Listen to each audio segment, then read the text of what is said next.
자, 한 주간 시장 마감과 다음 주 전략을 집중적으로 살펴보는 시간입니다.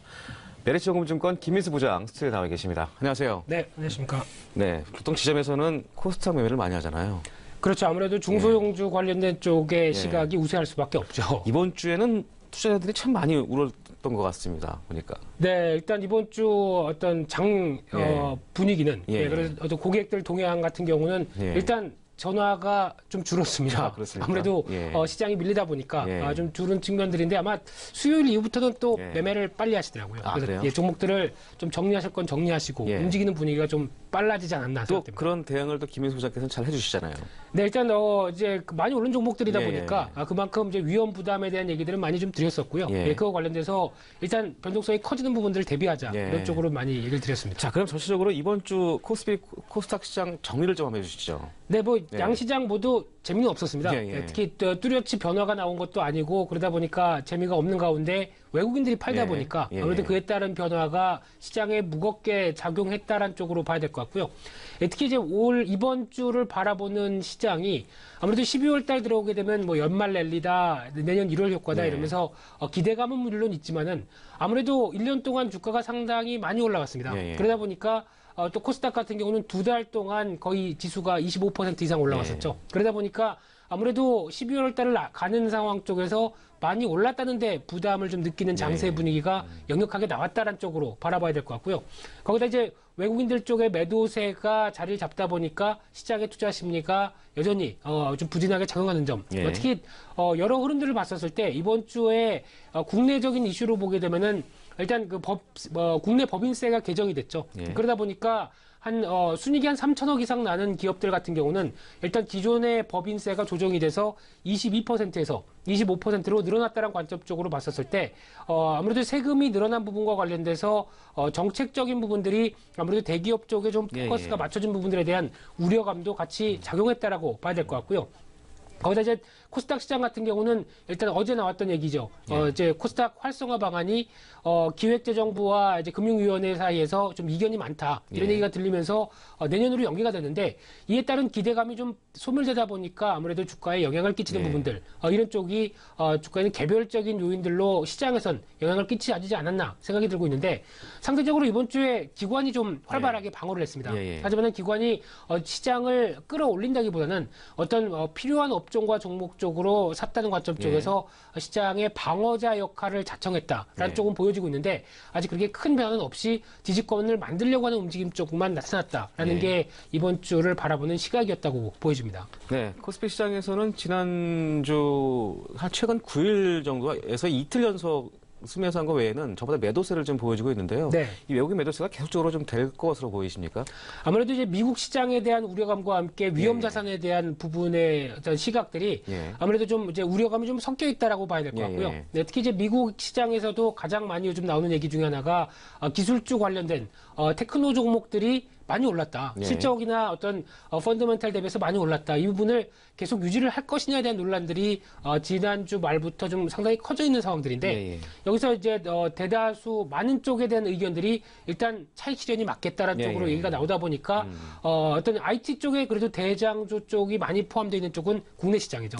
그런 관점 쪽에서의 어떤 무게 중심이 아무래도 국내 시장에 대한 부진한 모습들로 이어지는 게 외국인들의 매도세로 이어지는 게 아닐까라고 추측이 되고 있는데 거기다 이제 환율 같은 경우도 한 단계 좀 올라섰죠. 그래서 1,090원대 이상으로 좀 들어서고 있고 거기다가 미국 시장에서도 마찬가지지만 국내 시장도 어떤 유동성 축소 분위기 이런 쪽도 시장에 영향을 끼쳤다라고 봐야 될 것 같은데 그렇다고 한다면 이번 주에 외국인들이 가장 많이 팔았던 종목들의 흐름들은 단연 삼성전자입니다. 거기다가 이제 LG 이노텍 그리고 삼성전기 대부분의 IT 종목들이죠. 그런 차원과 함께 또 논란의 이슈가 되고 있던 삼성중공업 그리고 셀트리온 이런 종목들이 매도세가 있다 보니까 일단 포커스는 많이 오른 종목들을 비중을 줄이고 있구나라는 쪽으로 해석을 해야 될 것 같고요.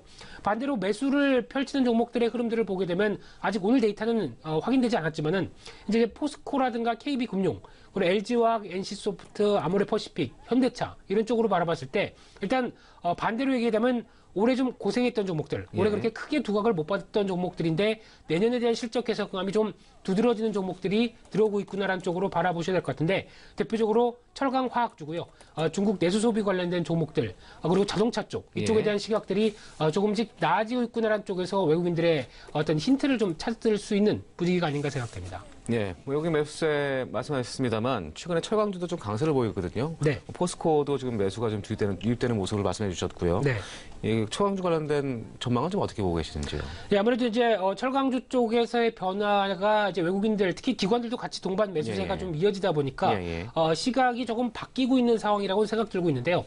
주가로 보게 되면 아무래도 반등 시도하다가 약간 좀 주춤한 상황이니까 아직 그렇게 큰 변화는 없었다고 하더라도 일단 지금 계속 나오는 얘기 중에 하나가 이제 11월 달 들어서 중국의 철근 가격이 21% 증가를 했다고 얘기를 하고 있고요. 네.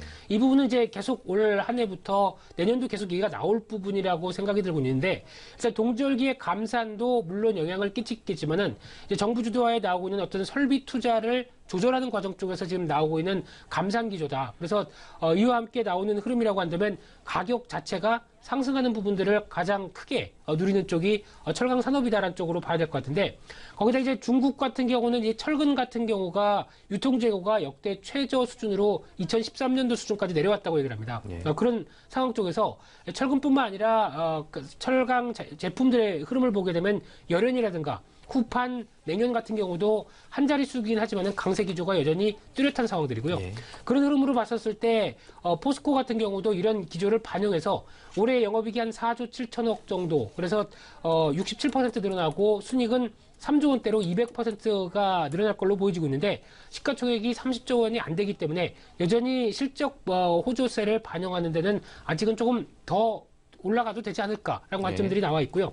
거기다가 이제 내년까지도 실적 개선세가 유지된다라는 측면으로 봤었을 때 특히 가격은 철강 가격 중심으로 올라가고 수요는 글로벌 경기 회복세 그대로 이어지면서 유지가 돼 있다라고 하게 되면 가장 좋은 시나리오다라는 쪽의 해석들이 많지 않을까 생각되고 있는데 그렇기 때문에 전반적인 흐름들은 견조하다라는 관점 쪽에 무게를 둬야 될 걸로 보여지고 있고요. 특히 지금 얘기가 많이 나오는 쪽에 이제 포스코는 그렇다고 하게 되면 이제 현대제철에 대한 얘기들도 많이 나오겠죠. 현대제철 같은 경우도 지금 흐름을 보게 되면은 일단 조선 쪽이 조금 흔들린다고 하더라도 지금 조선 같은 경우는 올해부터 이제 수주가 좀 들어가는 부분들을 확인한다고 한다면은 아마 내년에 대한 업황이라든가 특히 개선되는 자동차 업종에 대한 개선대 흐름 같은 전방 업종이 양호하게 흘러가기 시작한다라고 하게 되면 아무래도 탄력은 나아지지 않을까라는 관점 쪽에서 현대제철을 바라보고 있는 시각들이고요. 따라서 일단 조정 시에는 비중을 좀 확대하는 전략도 내년을 바라보기에는 나쁜 전략들이 아니다라는 관점 쪽으로 말씀드려야 될 것 같습니다. 네, 현대제철 같은 경우에도 최근에 조정 받았는데 어떻게 보면 매수 포인트도 될 수 있다라고 보시면 될 것 같네요. 네, 그렇습니다. 일단 내년에 대한 기대감, 실적 기대감들이 좀 반영이 되기 시작하게 되면 변화가 들어오지 않을까 생각됩니다. 예, 알겠습니다. 그 암호화폐인 비트코인이 연일 강세를 보여주고 있는데요. 관련주 강세 속에서 이런 전망은 어떻게 보고 계시는지요? 네, 일단 저도 주변에서 상당히 비트코인이나 암호화폐, 가상화폐 매매하시는 분들을 많이 보고 있는데요. 어제는 가다 보니까 엘리베이터를 탄 아랫집 대학생도 엘리베이터 안에서 계속 뭘 조회하고 있더라고요. 그래서 뭔가 봤더니 그 시간대, 밤 8시가 넘은 시간대에도 매매를 하려는지 계속 시세를 조회하고 있었습니다.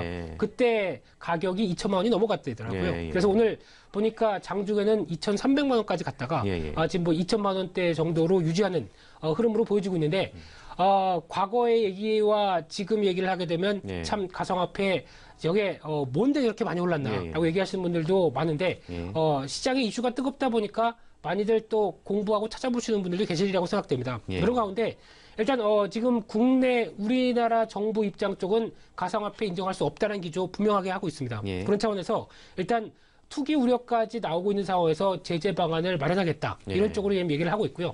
또 이제 국내 증권사들이 이제 이 비트코인과 관련된 쪽을 좀 연계해서 ETF라든가 아니면은 이제 선물과 연계된 어떤 상품을 내놓으려고 하다가 정부의 강경 기조에 맞서서 철회했죠. 그래서 못하게 되는 쪽으로 나오고 있는데 일단 지금 가상화폐, 암호화폐라다 보니까 화폐란 쪽에 무게를 많이 실을 수 있을 것 같은데 제가 보기에는 화폐의 기능은 떨어진다라고 생각되고 있고요. 아무래도 화폐라고 하게 되면은 가치의 안정성이 좀 있어야 될 것 같은데 자고 일어나면은 어떻게 될지 모르는 시세에 대해서 화폐 안정성은 떨어진다. 그리고 정부의 보증이 없다는 부분들 같은 경우는 아무래도 화폐라기보다는 일단 이런 부분들을 상품으로 해석해야 될 걸로 보여집니다. 그렇기 때문에 상품의 한 성격으로 움직이는 쪽의 해석을 하시는 게 바람직하다고 생각되고 있는데 이러다 보니까 이제 미국에서는 조금 더 빠르게 움직이는 분위기고요. 이 CME라고 하는 시카고 선물거래소에서 18일부터 이 비트코인의 선물 거래를 개시를 하겠다라고 지금 얘기를 하고 있습니다. 그렇다고 한다면 비트코인이란 기초자산으로 선물 거래가 이제 움직이게 되는데 여기서 중요한 부분들은 제가 감히 조심스럽게 말씀드리지만은 18일 전후로 해서 가격은 큰 폭의 조정이 나올 가능성이 높습니다. 왜냐하면 지금 저희가 알고 있는 이제 매매를 한다는 관점 쪽은 어떤 이제 그 견제가 들어오는 흐름들이 없이 지금 이제 비트코인을 사서 기다리기만 하면, 그러니까 즉 바이 앤 홀드만 하게 되면은 비트코인 시세가 계속 올라가는 측면만 봤습니다. 근데 이제 선물 거래가 들어온다는 얘기는 반대로 이만큼까지 올라올 충분한 정당한 이유가 없다라고 하게 되면 선물 매도가 들어갈 수 있겠죠. 그렇게 되면은 매도 기능이 활성화됐었을 때 나올 수 있는 부분들은 아무래도 지금까지 가파르게 올라왔던 부분들에 대한 가격에 대해서 견제가 들어온다라는 관점도 보시게 되면은 아무래도 지금 가격들은 일단 어느 정도 이를 반영하지 않을까라는 측면이기 때문에 특히 이제 국내 비트코인 시세는 해외보다 좀 더 20% 이상 좀 비싼 흐름들로 가 있죠. 그러다 보니까 이런 부분들에 대해서 나올 수 있는 투기에 따른 가수요도 제한적일 수 있다라는 관점 쪽에서 아무래도 비트코인 시세는 다음 주 정도쯤 가면은 너무 좀 과하다 싶으시면 정리하시는 게 맞다라는 쪽으로 다시 한번 강조를 드려야 될 것 같고요. 또 관련주들도 움직이고 있습니다. 하지만은 이런 쪽도 어떻게 보면 좀 실체가 좀 적은 쪽, 특히 비트코인과 관련돼서 뭐 채굴 관련된 쪽, 그리고 거래소 관련돼서 지분을 보유한 회사들, 그리고 보안 관련된 회사들이 한 30개 종목들이 한 이번 주 중에 그래도 가파르게 좀 움직였는데 오늘 같은 경우는 또 낙폭이 커지더라고요. 이와 관련돼서 아무래도 어떤 비트코인 시세와 관련된 부분들과 같이 움직였다가 어떤 단기 과열 때문에 움직이는 현상들도 좀 많은데 일단 어떤 거래소 관련된 쪽이 아무래도 그나마 매매를 했었을 때 나오는 수수료를 챙기는 구조다 보니까 좀 더 수익 구조가 낮다고 하더라도 아직까지는 이런 전반적인 흐름들이 비트코인 시세와 같이 움직인다는 측면 쪽에서 일단 경종이 좀 필요하다라는 관점 쪽은 계속 확인하셔야 될 것 같습니다. 알겠습니다. 화장품주가 11월 수출 호조가 되면서 전체적으로 사드 리스크를 해소되는 모습을 좀 보여주고 있는 상황인 것 같습니다. 전망하고 전략을 좀 어떻게 해야 되는지요? 네, 일단 11월 화장품 수출 금액이 발표가 됐는데 생각보다 잘 나왔습니다. 지금 보니까 전년 동기 대비 한 30% 이상 수출이 늘었다고 얘기를 하면서 비수기 측면인데도 의외로 잘 나왔다는 측면들이 높고요. 거기다 이제 중국 같은 경우는 우려에도 불구하고 48%가 늘었다고 얘기하고 있고, 그리고 또 저희의 또 전략적인 부분이라고 얘기할 수 있는 동남아시아 아세안 국가들이죠. 이쪽도 50%가 넘었다라고 얘기를 하면서 화장품 아직 살아있구나. 이런 쪽에 대한 시각들이 좀 많다고 보여지고 있는데 일단 화장품 업계 쪽에서 보여지는 글로벌 성장 동력은 두 가지입니다. 이 면세 채널과 이 수출이라고 볼 수 있을 것 같은데 이제 면세 채널 같은 경우는 이제 중국인 관광객과 관련된 이제 해빙 무드가 이번에 이제 13일부터 16일 중국에 대통령이 방문하기 시작하면서 한중 정상회담을 통해서 여러 가지 변화가 들어올 것이라는 기대감이 높기 때문에 내년까지 이어지게 되면 좀 더 나을 것이다. 근데 수출에 대해서는 약간 의문을 품었었는데 수출 같은 경우도 일단 광군제 역할이 있었다고는 하겠지만은 그래도 여전히 K-뷰티에 대한 시각들은 끊이지 않는구나라는 흐름들이 확인됐다라고 봐야 될 것 같고요. 그런 차원이라고 한다면은 아무래도 화장품 관련된 쪽에 위축된 실적된 흐름들이 아무래도 내년 가게 되면 바뀔 가능성이 높다는 측면 쪽에서 제일 아모레퍼시픽부터 LG생활건강 이 두 가지 종목들이 가장 주도적인 흐름들인데 내년에 대한 변화의 기대감이 높다는 측면들에서 그래도 포트폴리오의 조정 시에는 화장품 관련된 쪽에 대한 실적 흐름들 따져보시면서 한 종목은 포함시키는 게 좋겠다라고 말씀드리겠습니다. 네, 알겠습니다. 지금 최강업종에서 종목 선정 나왔고요. 또 화장품주에 대해서도 종목 선정이 나왔습니다. 자, 이제는 조선업종을 한번 넘어갈까요? 최근에 삼성중공업이 적자 지속 전망과 또 이사증자 여파로 좀 주가가 좀 급락을 했습니다. 조선업종에 대해서는 어떻게 좀 대응을 해야 되는지요? 네, 그날 얘기가 나오고 삼성중공업 같은 경우 하한가가 들어간 이후로 어제 4%, 오늘 4%, 또 추가적으로 계속 밀리고 있는 분위기라고 봐야 될 것 같은데요. 일단 영업적자 내년까지 합쳤을 때 한 7천억이 넘을 것이다. 그런 분위기와 함께 유상증자도 1.5천억을 진행하겠다. 이런 부분들이 주가의 발목을 잡았다고 봐야 될 것 같은데 일단 이런 부분들은 조선업종에 대한 실적 절벽얘기, 즉 수주 절벽이 한 2, 3년 정도 이어졌기 때문에 당연히 실적도 안 좋을 것이라는 것은 예고가 돼 있었습니다. 그런 상황에서 갑자기 이제 이런 얘기까지 들어왔는데 삼성전공업 같은 경우는 아무래도 실적 부분보단 유상증자에 대한 압박들이 더 컸다라고 봐야 될 것 같습니다. 그렇기 때문에 주식 희석 가치에 대해서 좀 더 무게를 실으면서 주가가 급하게 밀린 부분들이 높다고 생각되고 있고요. 일단 지금 그래도 2, 3년 동안 실적은 안 좋을 것이라는 건 가정은 하는데 올해부터 이제 수주가 다시 본격적으로 좀 늘어나기 시작한 부분들이 있습니다. 그렇기 때문에 이를 반영하게 되면 내년, 그러니까 올해 지나서 이제 내년과 2019년 정도쯤에는 다시 실적에 대한 개선세는 뚜렷한 상황으로 바뀔 수 있습니다. 그런데 그러니까 2, 3년 동안의 어떤 보릿고개죠. 이런 상황들에 대해서 어떻게 극복해 나가고 이어나갈 것인가가 가장 큰 핵심인 상황 쪽에서 일단 조선업종 당분간은 부진할 가능성이 높습니다. 하지만은 이제 다시 실적에 대한 개선세가 수주와 함께 이어진다는 측면으로 봤었을 때 적어도 내년 상반기 이후부터는 조선업종에 대한 시각들은 바뀔 수 있다는 관점들을 염두에 두면서 위기와 기회에 같이 접근하는 전략들이 더 바람직하다고 생각됩니다. 네, 내년 상반기 이후 때 김민수 부장께서 한번 체크 한번 해주셨으면 좋겠습니다. 네, 안 잘리면 계속 나와서 말씀드리겠습니다. 알겠습니다. 그런 일 없을 것 같고요. 자, 최근에 AJ 네트워크에서 현대차 인수협상 돌입한 것 같습니다. 이 관련된 내용은 어떤 건지요? 네, AJ 네트워크에서 AJ 렌트카를 팔려고 얘기를 하는 과정 쪽에서 주가는 계속 올라가고 있습니다. 그런 관점 쪽에서 이제 AJ 렌트카가 그래도 팔리게 되면 현대차가 유력하지 않느냐 이런 관점 쪽에서 주가에 대한 시너지와 사업의 시너지와 관련돼서 많이 부각을 받는다라고 보여지고 있는데 특히 지금 현대차 같은 경우도 글로벌 자동차 메이커가 이제 카쉐어링 사업 쪽으로 계속 진입을 하고 있고 그러다 보니까 관심이 높다라고 봐야 될 것 같은데 그런 차원에서 봤었을 때 지금 글로벌 카쉐어링 같은 경우도 2015년 11억 달러 쪽에서 2020년 30억 달러까지 커질 것이다 라는 관점이다 보니까 소유보다는 사용 가치에 좀 더 무게를 두는 여러 가지 현상들이 아무래도 지금 글로벌 대세다라는 관점 쪽에서 AJ 렌터카가 매물로 나온 만큼 그만큼 사업적인 시너지가 높을 가능성이 높다라는 관점 쪽에서 바라보고 있는데요. 일단 인수가 되게 되면은 기회 요인이 높다라는 쪽으로 바라봐야 될 것 같은데 단기간에 많이 올랐습니다. 이런 기대감이 충분히 반영된 만큼 오히려 단기적으로는 위험 부담들도 만만치 않다는 관점 쪽에서 추격 매수는 바람직하지 않다고 생각되고 있고요. 오히려 이런 관련된 매각 얘기가 나와서 주가가 충분히 다시 조정을 받은 다음에는 그 다음에는 오히려 좀 가격이 매력적이지 않을까 그렇게 바라보고 있습니다. 네, 시간이 좀 얼마 안 남았는데 짧게 다음 주 시장 전략하고요. 종목 말씀해 주시죠.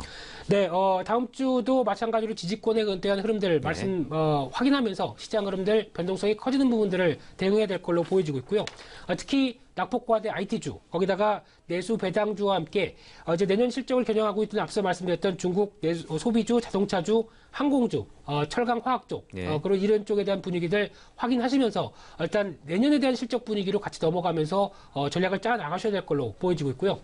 관심주는 일단 용평 리조트 말씀드리겠습니다. 특히 평창 올림픽에 대한 수혜 관점과 함께 그래도 배당 작년에 300원을 줬었고요. 그런 관점과 함께 이어지는 겨울에 많이 가는 분위기니까 성수기겠죠. 그런 차원에서 내년 1, 4분기까지 역대 최대 실적이 나올 것이다 라는 부분들을 확인하면서 목표가는 14,000원대, 손절가는 9,800원으로 말씀드리겠습니다. 네, 알겠습니다. 지금까지 메리츠증권의 김민수 부장이었습니다. 고맙습니다.